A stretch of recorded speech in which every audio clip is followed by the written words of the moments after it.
सिलीगुड़ी के शिवम पैलेस में शिव के शिष्यों की संगोष्ठी।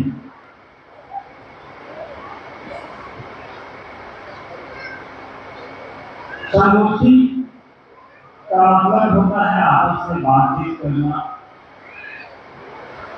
उस कार्य के प्रति जिस कार्य में हम और आप चल रहे हैं उस पर विचार करना। हमारा आपका यहाँ इकट्ठा होने का उद्देश्य सबको पता है कि साहबगिरी का उद्देश्य जो है शिव के गुरु जनमानस में स्थापित करना है। उसके लिए हम और यहाँ इकट्ठा हुए हैं कि हम लोग आपस में बात करेंगे।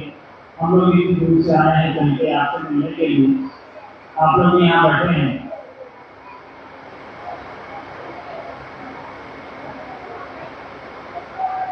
आज जहाँ मैं रुका हुआ वहाँ गुरु भाई ने मुझे कहा कि भैया यहाँ तो आपको बहुत गर्मी लग रही होगी। मैंने कहा भाई साहब गर्मी तो है, लेकिन साहब का जो उद्देश्य है और दीदी का जो उद्देश्य है उस उद्देश्य के सामने ऐसी गर्मी और कड़ाके की ठंड की कोई मायने नहीं रखते। क्योंकि मैंने बचपन से देखा है, मुझको यह सौभाग्य प्राप्त है कि साहब का मैं पुत्र हूँ। बचपन से मैंने देखा है साहब का शिव के प्रति समर्पण, दीदी का गुरु कार्य के प्रति समर्पण। मैंने वो समय भी देखा है। अब तो बहुत सी सुविधाएं हैं हम लोगों के पास, हवाई जहाज है, ट्रेन में एसी मिल जाता है, लोगों के पास अपनी गाड़ियां हैं। समय बदल चुका है, बहुत सारी व्यवस्थाएं बदल चुकी हैं। मोबाइल फोन आ गया है, मोबाइल से हम बात कर लेते हैं। उस समय टेलीफोन हुआ करता था, वो भी कुछ घरों में होता था, टीवी भी कुछ घरों में होता था। उस दौर को मैंने देखा है। उस दौर में साहब दीदी ने शिव की चर्चा शुरू की घर से बाहर 80 के दशक में। 80 के दशक में मैं छोटा ही था, बहुत ही छोटा था। लेकिन मैं देखता था एक अधिकारी होने के बाद भी 10 से 6 साल का कार्यालय का काम करने के बाद उसका पूरा समय शाम के 6 बजे के बाद से सुबह के 9 बजे तक उसमें जितना भी संभव होता था साहब और दीदी अपना समय लोगों को यह समझाने में लगाते थे कि शिव गुरु का भी काम करते, भैया मान लो, समझो इसको। तो कभी आपने और हमने सोचा कि आखिरकार साहब को क्या पड़ी थी या दीदी को क्या पड़ी थी कि उन्होंने एक धुन बैठा ली अपने दिमाग में, अपने मन में एक चीज बैठा ली कि हर आदमी को ये बताना जरूर है कि महादेव गुरु का भी काम करते। भगवान तो वो हैं, हजारों साल से हैं, हर घर में पूजे जाते हैं, हजारों नाम है उनके। लेकिन किसी ने ये नहीं बताया कि जगत गुरु कहते तो हैं, लेकिन उनके गुरु जरूर से जोड़ने का प्रयास कभी नहीं किया किसी ने। कुछ लोगों ने किया भी पूर्व में, आप किताबें पढ़ेंगे, शिव पुराण में लिखा है 108 या 112 लोग हैं जिन्होंने शिव को अपना गुरु बनाया और अपने पीछे कुछ खास लोगों को ही बताया कि शिव के रूप जरूर से जुड़े। लेकिन उसके बाद की कोई गिनती नहीं है। वो किताबों में ही शिव का गुरु स्वरूप सिमट के रह गया। साहब ने जो 20-30 साल अनुष्ठान साधना की शारीरिक गुरुओं के साथ समय बिताया, जो भी कर सकते थे, जिस चीज की वो तलाश कर रहे थे उसका माध्यम जो भी वो अपना सकते थे वो उन्होंने अपनाया। मिला क्या? कुछ नहीं।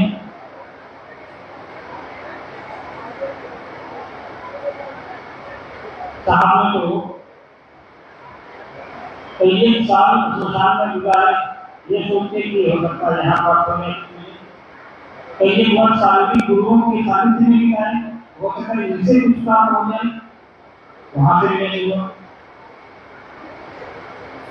लेकिन जब 74 से लेकर के अनुभूतियां उनको जुड़ी हुई मिली, उनके गुरु काम कैसे करते, उनसे कैसे जुड़ा जाए, क्या माध्यम होगा कि गुरु चरित्र से जुड़ के हम ज्ञान ले सकें। अगर अनुभूतियां उनको प्राप्त हुई, उन अनुभूतियों को उन्होंने 3 सूत्रों में पिरो दिया। उनकी 30, 35, 40 साल की मेहनत हमको आपको 3 सूत्र के रूप में मिल गई। उन्होंने जब लोगों को जोड़ा, लोगों को समझाया, लोगों को बताया, ताकि महादेव हमारे गुरु हैं, गुरु का काम करते हैं, तुम आप एक बार अपना के देखो, तुम करके भी देखो। साहब हमेशा कहते थे, put to test and judge by yourself।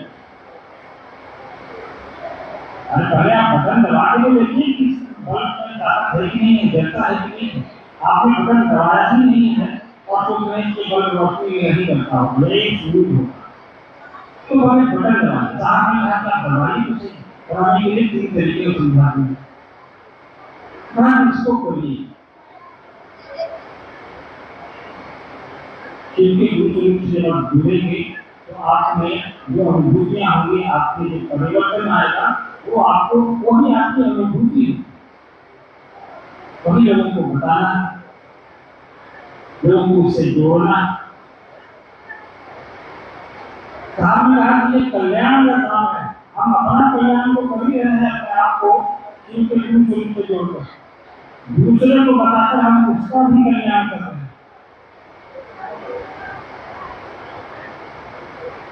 कई लोग कहते भी हैं कि हम तो गुरु से जुड़े हैं, हम भगवान की पूजा करते हैं। साहब ने कहा किस भगवान की पूजा करते रहिए, आप क्या खाते हैं खाते रहिए, क्या पहनते हैं पहनते रहिए, आप किस धर्म से हैं कोई मतलब नहीं है, आप किस जाति से हैं कोई मतलब नहीं है, आप किस रंग के हैं कोई मतलब नहीं है, आप हवाई जहाज चलाते हैं कोई मतलब नहीं है, आप रिक्शा चलाते हैं कोई मतलब नहीं है। साहब ने कहा कि शिव होने की पात्रता हर वो इंसान रखता है जो धरती पर आया है। कोई बंदिश नहीं, कोई वर्जना नहीं। साहब ने कहा कि बंदिश और वर्जना की इसे जगह ही नहीं, क्योंकि वो संपूर्ण विश्व का भगवान है, संपूर्ण विश्व का देवता है, संपूर्ण जगत का गुरु है। तो जो जगत गुरु होगा उससे ये सभी बराबर होंगे।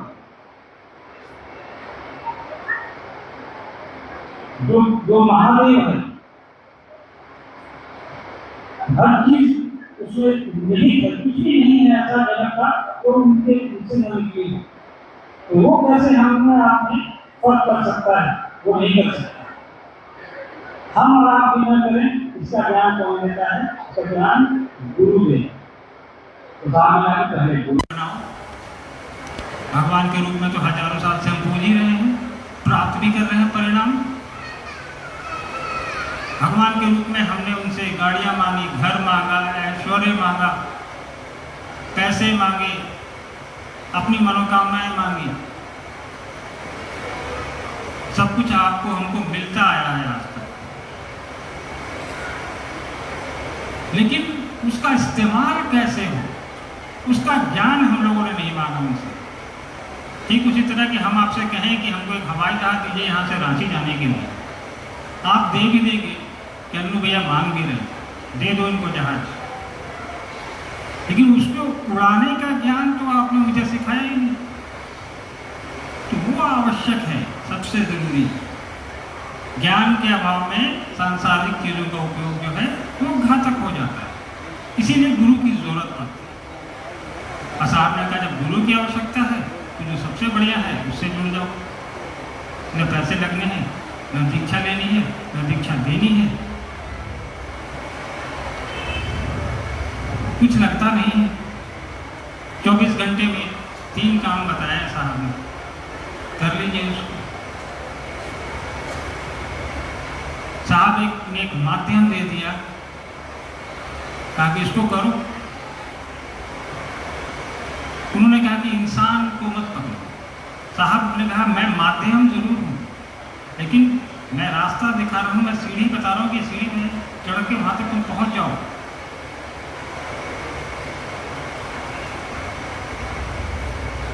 मार्गदर्शक वो हैं। साहब ने, हाँ, तो मैं वो उस जगह पर था जो गुरु भाई ने मुझे कहा कि भैया गर्मी लग रही थी, इसको मैं थोड़ा कंक्लूड कर दूँ। तो मैंने देखा है साहब को और दीदी को, हम लोग भी छोटे थे उस टाइम, कि गाँव में ट्रैक्टर में बैठ के, ट्रैक्टर की ट्रॉली में बैठ के, किसी के घर के दरवाजे पर बैठ के, नदी पैदल पार करके 50-50 लोगों का खाना दीदी अकेले बनाते थे और लोगों को खिलाते थे। इसके पीछे क्या उद्देश्य हो सकता है, कभी सोचा हमने आपने? अगर पैसा कमाना उद्देश्य होता साहब का, तो वो एक फर्स्ट क्लास 1 नौकरी में थे, करोड़ों रुपए उनको रिश्वत में मिल जाते। उन्होंने पूरी जिंदगी किसी का पान नहीं खाया और पूरी नौकरी पूरी ईमानदारी के साथ की। दीदी एक राज परिवार की बेटी, न शादी के पहले दिक्कत थी, न शादी के बाद दिक्कत थी, फिर भी वो गुरु भाइयों की सेवा सत्कार में लगी रहती थी कि काश कैसे वो शिव को अपना गुरु बना। तो जन कल्याण की भावना कि हम जुड़ के जो प्राप्त कर रहे हैं वो दूसरा भी करे, इस मानसिकता के साथ साहब और दीदी ने काम शुरू किया। ये मैंने बचपन से देखा है। अब तो साहब और दीदी शरीर में नहीं है, लेकिन जितना भी उनको करते देखा वो कल्पनीय है, उसको आप भूल नहीं सकते, उसको आप नजरअंदाज भी नहीं कर सकते। साहब ने तो अकेले शुरुआत की, दीदी को जोड़ा, हम लोगों को जोड़ा, आप लोगों को जोड़ा, और आज कितने लोग हो गए?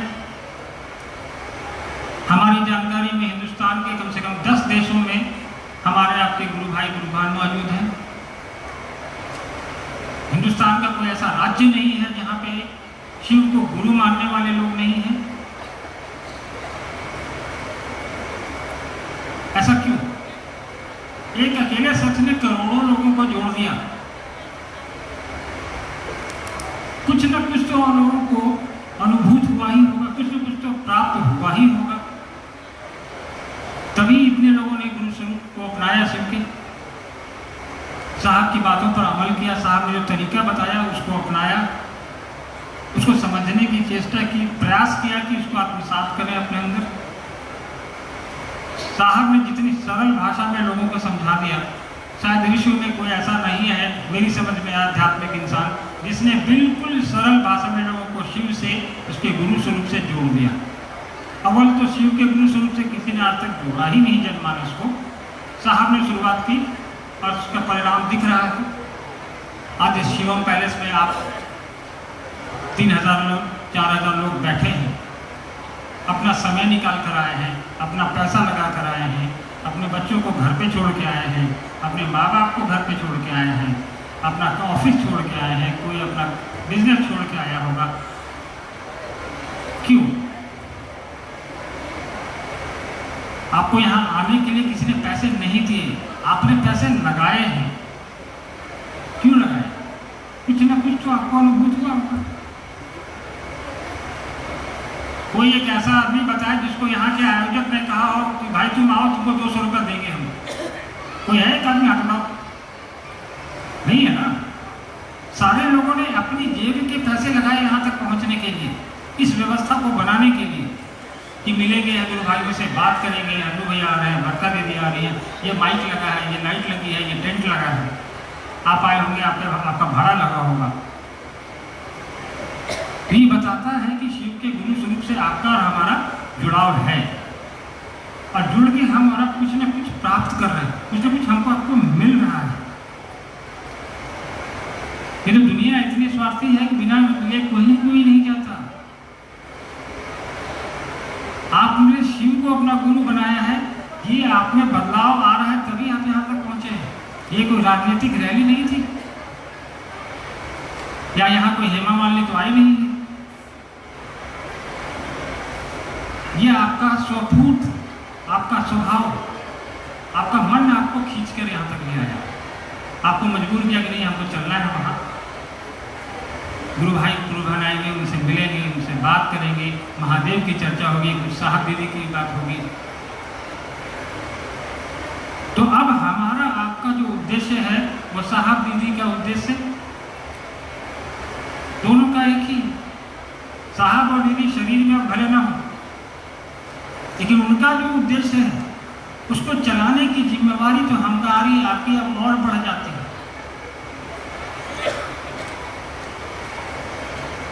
और अब हमको और आपको ज़्यादा सतर्कता के साथ गुरु कार्य में आगे बढ़ना है, शिव के कार्य में आगे बढ़ना है, ताकि लोगों के मन में एक आप उदाहरण पेश कर सकें, एक अपनी छाप छोड़ सकें कि देखो वो शिव के शिष्य हैं, उनका आचरण देखो, उनसे सीखो। कई चर्चाओं में साहब ने पहले भी कहा है, कहते आप सुनेंगे यूट्यूब वगैरह पे भी कई लोगों ने डाल के रखा है कि शिव शिष्यों का आचरण ऐसा होना चाहिए कि पूरी की पूरी टोली शिव शिष्यों की रेला इनका अगर किसी गांव से गुजर जाए और वो ना चाहता हो इस गांव में किसी को खबर हो तो खबर भी न लगे। हमारे आपके आचरण से दूसरे लोग प्रभावित हों, तभी वो आपके गुरु से जुड़ने का प्रयास करेंगे और आपकी बात सुनेंगे और समझेंगे। कोई भी व्यक्ति जो गलत आचरण करता है, मेरे जैसा आपके जैसा धरती के इंसान है, तो गलतियां होंगी, हर किसी से होती है। सुधार परिलक्षित अगर उसमें हो रहा है ये बहुत उत्तम बात है, लेकिन सुधार परिलक्षित होने से काम नहीं चलेगा। सुधार हम लोगों को आपस में अपने में करना ही पड़ेगा, वो आचरण लाना ही पड़ेगा। वो आचरण कैसे आएगा? लोग कहते हैं ना गुरु सिखाएंगे, ये बात सही है, गुरु सिखाएंगे, गुरु कराएंगे, ये भी बात सही है, गुरु कराएंगे। सब काम तो वही कराते हैं।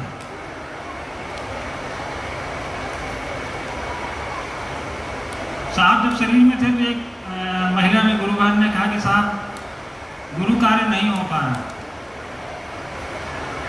साहब ने पूछा तुम खाना खा ले रही हो? तो जी भैया। बाजार जाती हो रोज? तो जी भैया। कपड़े खरीद लेती हो? तो जी भैया। तो बोले सब काम हो रहा है, सिर्फ यही काम नहीं हो रहा।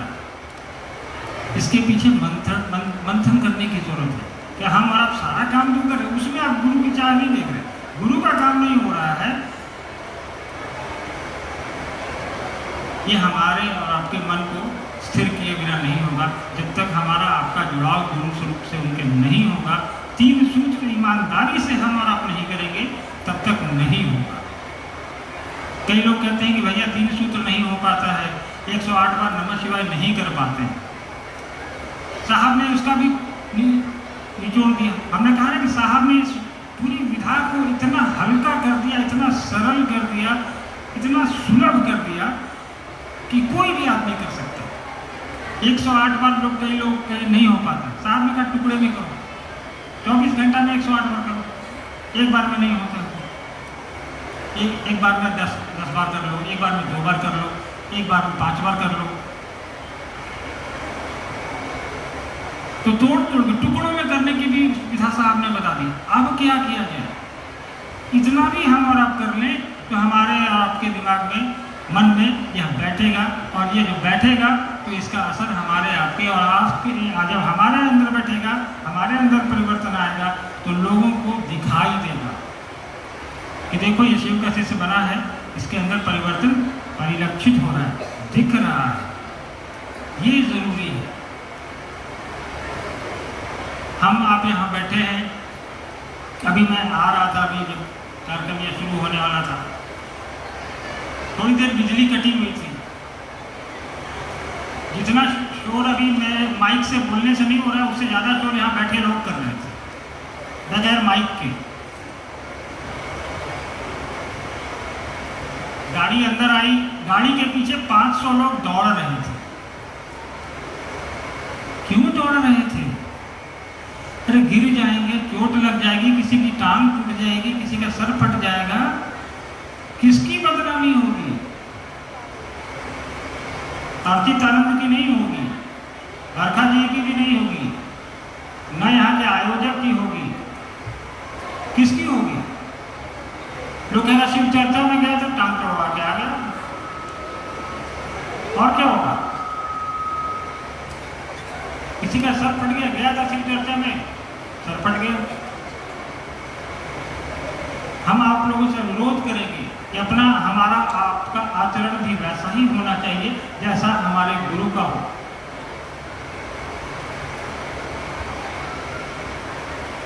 गुरु अपने शिष्य को अपने जैसा बनाता है,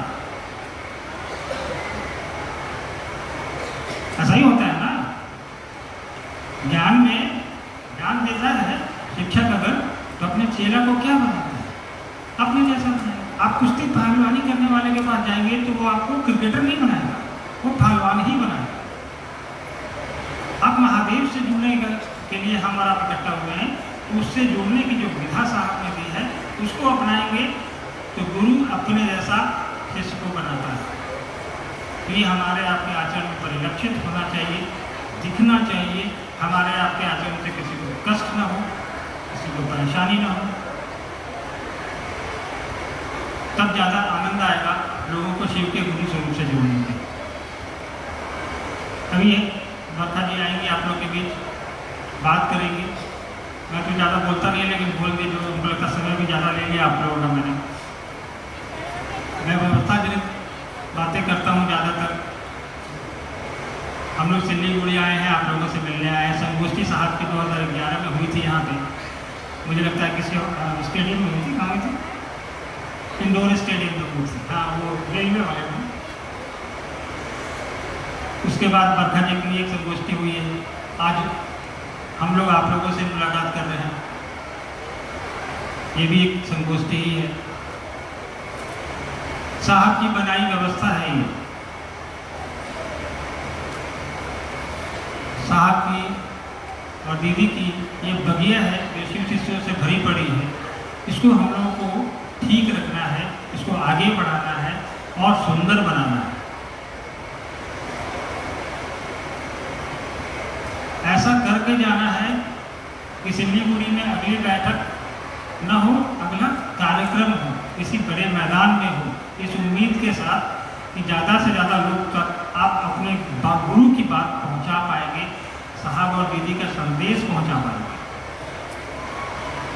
इस मनोभाव के साथ यहाँ से जाएंगे आप लोग तो ज़्यादा जुड़ पाएंगे गुरु से और ज़्यादा लोगों को जोड़ भी पाएंगे। हम लोग रांची में रहते हैं जहाँ साहब रहते थे, आज भी रहते हैं साहब वहाँ, बस शरीर में नहीं है। पहले साहब वहाँ एक घर है ऊपर, उसमें रहते थे। अब तो साहब करोड़ों लोगों के घरों में रहते हैं, करोड़ों लोगों के दिल में रहते हैं, उनके दिमाग में रहते हैं। बस उनको समझने की ज़रूरत है, उनके प्रयास को सार्थक करने की ज़रूरत है। जो उनका उद्देश्य था उसको पूरा करने में उनकी और दीदी की जो कोशिश रही है उसको पूरा करने में हम और आप तन मन से जुट जाए। यही हमारा आपका साहब और दीदी के कर्तव्य के प्रति और उनके प्रति एक हमारा स्नेह, प्यार और श्रद्धांजलि भी होगी। इस हॉल में उपस्थित तमाम लोगों से यह कहते हुए मैं विदा लेना चाहूँगा कि अब तो हम लोग आए हैं, आप लोग का भी स्वागत है रांची में। जब इच्छा हो रांची आइए, साहब की व्यवस्था वहाँ है, वहाँ आप लोग आ सकते हैं, मिल सकते हैं, साहब का घर देख सकते हैं। प्रतिदिन वहाँ पे लोग आते हैं, बाहर से 200, 300, 400 लोग आते हैं। साहब का जो घर है ऊपर, उसमें मिलते हैं, वहाँ प्रतिदिन चर्चा होती है। सोमवार को छोड़ के आप लोग का को मैं अपनी तरफ से निमंत्रित करता हूँ कि आप लोग कभी भी आके आएँ तो वहाँ ऊपर में ज़रूर आए, मुझे अनुमति दे। आप सभी को मेरा प्रणाम।